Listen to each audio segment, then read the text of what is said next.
Daryle Ware is the Southern California Regional Manager for Central Payment Corporation, a premier provider of all non-cash payment services. Central Payment is nationally recognized as a leading provider of transaction processing services, providing support for more than 35,000 small, medium, and large businesses across the United States. It annually processes more than $2.5 billion in credit sales. As one of the fastest growing and most innovative payment processors in the country, the company provides best-in-class service based on competitive pricing and technology-based solutions, employing a combination of a broadly experienced staff and an entrepreneurial approach to conducting business. The company is dedicated to maximizing growth and profit opportunities for its customers. At present, Daryle lives in Newport Beach. He's a divorced father of two beautiful daughters, Jessica, 23, and Chelsea, 21. In his spare time, Daryle enjoys playing guitar, sports, boating, and Madden football. Good morning, everyone. How's everyone doing? Terrific. Fantastic. You know, I spoke, it's been about a month, I think, since I spoke last, so I think that's about right. So anyway, I didn't really want to go too much into my business and what I do. I mean, credit card processing, I mean, we all know what it is, right? And what I do. So I wanted to talk a little more about life experiences and some of the things that have happened through me over my life that could probably help you. Some of the things I want to talk about is complacency, goals, perseverance, and desire. And in the form of a couple stories that I want to tell, some things that have happened to me. One which actually, Max, you made me think of when you spoke a couple weeks ago in regards to track and running and that sort of stuff. I remember the situation, and remember, this story is really not about me, even though it's going to sound like it. So just kind of remember that as I'm going on. I ran track. I started running back in elementary school. Had a thing called field day. I don't know if everyone ever experienced that. And that was, I thought that was cool. I grew up, and I'm originally from Michigan, Detroit, moved to California, lived in LA for a while, and I think when I got to the 4th grade, we moved to Orange County. And so I never had anything like this. So field day I thought was pretty awesome. You know, run, jump, do all these different things, and you get all these ribbons, right? And it was fantastic. I went home to my mom and showed them to her, and I was like all excited. Wow, you know, this is cool. So, you know, elementary school was great. So when I got to junior high school, which back in the early 70s, junior high wasn't called middle school because you had your 7th, 8th, and 9th grade. Okay, for those of you that are old enough to remember that. Okay, so I got to junior high school and they had football. And I thought, awesome, I want to go play football, but they won't let you play football in 7th grade. They think you're too small. So I decided, okay, I'm going to go out for track. Well, in the same district, which was considered the Anaheim High School, or Anaheim District at that time, there was another guy that lived across town, and he went to another school, and for lack of a better name, let's just call him Dave, okay? And I decided to go out for hurdles. Never ran them before, never seen them. In fact, first time I ever ran them, I couldn't afford track shoes, so I wore my football cleats, okay? Okay, just to grip. And when we would have track meets, I would actually borrow one of my other friends who wasn't in the same event. I would borrow his track shoes so I could run my race, and I'd give them back to him. So I ended up being pretty good at this. And I remember the first time I saw Dave was at, I think I went to Oxford Junior High. He went to, I think, Pine was the name of the school at the time. I may not be exact, but I remember seeing he was taller than me. Guy had great form, okay? And I thought, wow, this guy looks really good. Very impressive, okay? And so we got in the blocks, ran the race, and I won. And it was like the first time I ever did that. And I kept on winning throughout the year, then the next year, and so on. And I ran against Dave all 3 years in junior high school. He never beat me, okay? But he looked awesome, okay? Great form, practice, again. But remember, the story is really not about me, okay? It's not about me. So high school comes along, and I go to high school, and Cypress was a brand new school, and we didn't have seniors. Actually, we just had sophomores and juniors. Our varsity football team consisted of all juniors that played other high schools that had seniors, okay, and 2 sophomores, me being one of them, okay?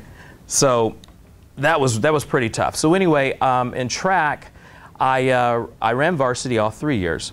And again, it's not about me, but kind of giving you some background to kind of build upon the story. So I run against Dave. Actually, I didn't run against Dave my first year of high school because he was on the sophomore track team. I was on the varsity team. So I ran against him finally as a junior, and he was on the varsity team. And again, I see this guy and I'm thinking, wow, he's gotten taller, he's bigger, you know? And I would watch this guy and he would go over the hurdles. We got this thing where you practice. High school highs, by the way, are about like this. They're about this high, okay? And he had great form. You practice, he'd go over with one leg and he had a great snap down and everything. Very impressive. And I'm thinking, wow, he's gotten much better. My coach was a real strategist. He was almost like a football coach, my track coach. We would have meetings and he would dope out every track meet against every team we ever went against. And so we knew exactly what the other schools did, their times. We knew who should win every race, okay? I competed in the high hurdles, the 330 intermediate hurdles. We didn't have meters back then. Everything was running yards, okay? And long jump and occasionally a mile relay. So I had a lot of events I had to run.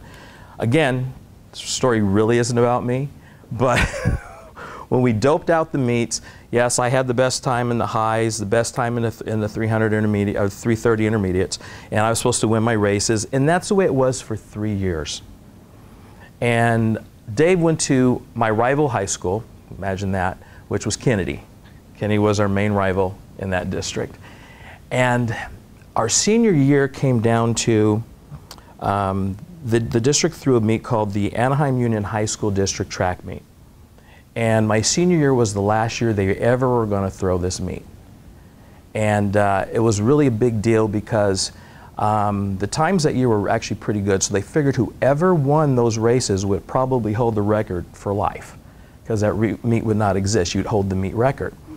So I was expected to win the 300 or 330 intermediates, the high hurdles, place somewhere in the long jump.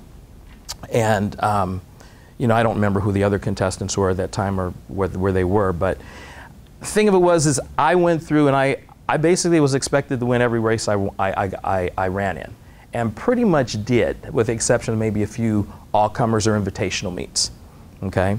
So I remember this meet, and it was a two-day meet, it was a one-day meet, prelims in the morning, finals in the afternoon, or in the evening. It was a night track meet. And David won his heat. It was the first two winners of each heat, and then the fastest third made it into the finals. So I run, so we get to the finals that evening, and I've got like the middle lane. Dave's like right here, right to my right. And I'm looking at this guy thinking, man, I never had form like that. I mean, I'm 5'10" at best, right? And this guy is like 6'1", you know, perfect form, which is a perfect height to be a hurdler, to be honest with you. And we get down the blocks, and we get in the blocks, and the gun goes off, and I remember we're running. And I'm over the first hurdle. I'm there quick because I'm out of the blocks fast. Then off to the side, I see Dave. Never seen Dave next to me before. And he's coming up, and I'm like, wow, almost took me out of my race. So we're coming to second to last hurdle, and I kind of hit it with my knee, but I kept it, didn't wobble. And we're coming down at the last hurdle, and Dave's actually pulling in front of me. And I'm thinking, whoa, this is a new thing for me. And Dave wins the race. And he's jumping up and down. His coach is at the end. He's got the stopwatch, and he's hugging him and everything. And I look over, and I thought, wow, it's been so long since I've experienced that. It's like, I almost forgot what it was like to actually strive to have a goal to do something like that. There was no one of my equal in my league or in my district. And my point to this is I got complacent, okay? I knew I was supposed to win. I was expected to win. The only thing I had to run against was me and my time.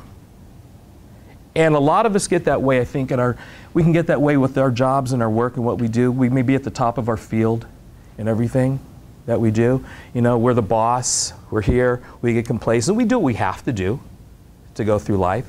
But sometimes we forget to set those goals to move us to the next level. Am I right? You got to plan those goals. Don't get complacent. Even if you think you're there, there's always someone faster, more hungrier. And even if they're faster, they're hungrier.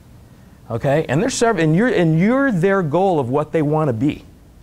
And they're going to be looking at you. And you're going to be that person that they want to pass. And when they do that, that's going to be a huge accomplishment for them. And you're going to be going, what just happened? Okay? So with anything, my main thing is make your goals, plan them out. When you get there, make new ones. Maybe if they're not striving to pass somebody else up, just things in your life, whether it be with your family, okay, goals with your children, all right, within your job, your company, how you talk or treat people. That's very, very important. I want to leave you with a couple of quotes that I got. Anthony Robbins, goals are a means to an end, not the ultimate purpose of our lives. They are simply a tool to concentrate our focus and move us in a direction. The only reason we really pursue goals is to cause ourselves to expand and grow. Achieving goals by themselves never make us happy in the long term. Who we become as we overcome the obstacles necessary to achieve our goals, that can give you the deepest and most long-lasting sense of fulfillment. Anthony Robbins. And I have one more. Success is not final, and failure is not fatal. It is the courage to persevere and continue that counts. Winston Churchill. My name is Daryle Ware. I'm with Central Payment Corporation, your premier provider of all non-cash payment services. And thank you guys very much.